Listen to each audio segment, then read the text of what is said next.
Hi YouTube, welcome or welcome back to the series through the Proverbs. So this is where we read a chapter of Proverbs each day in this month of August. So today is the 26th of August, and you know what that means. That means we are reading chapter 26 of the book of wisdom. So I will jump straight to it, and I did say that we are reading from the Message translation because I just feel like this translation is so basic, like it just brings everything down to a layman's understanding when it comes to English, right? It's not talking about thou shalt not, thou shall, Shakespeare English. So I love it so much. So let's just get right into it. Proverbs chapter 26, and from verse 1, we read, we no more give honors to fools than pray for snow in summer or rain during harvest. You have as little to fear from an undeserved curse as from the dart of a wren or the swoop of a swallow. A whip for the racehorse, a tiller for the sailboat, and a stick for the back of fools. Don't respond to the stupidity of a fool. You'll only look foolish yourself. Answer a fool in simple terms so he doesn't get a swelled head. You are only asking for trouble when you send a message by a fool. A proverb quoted by fools is limp as a wet noodle.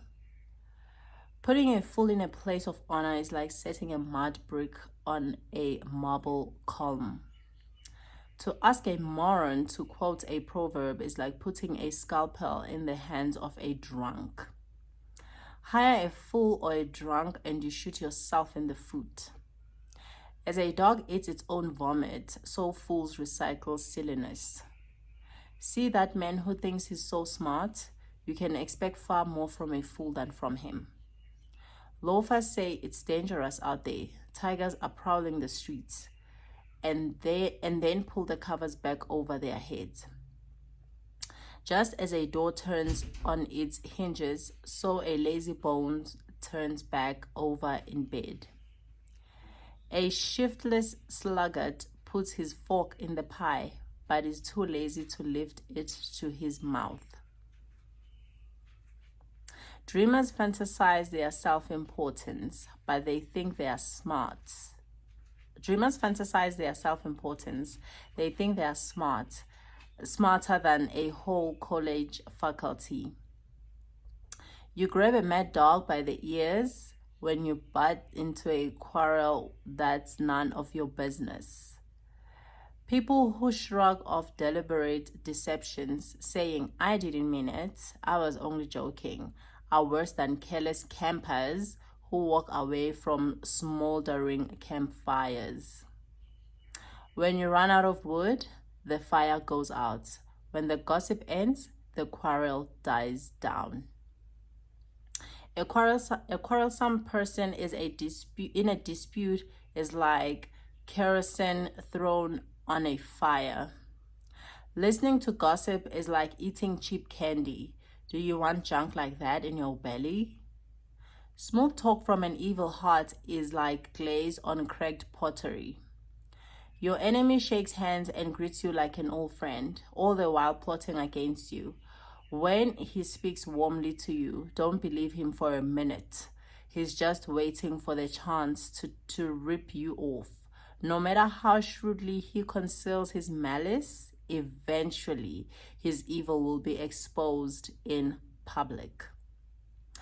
Malice backfires, spite boomerangs. Liars hate their victims. Flatterers sabotage trust. Again, a lot to take in there. I hope you are meditating and just asking the Lord what he is saying to you concerning today's chapter of the Proverbs. And I hope that you will join us for the last few days of the challenge. I think for me, I'm just taking the fact that I have committed to this challenge, because some days have not been easy. There were some days literally in the evening I'm like, I didn't get a chance to record, and I will record.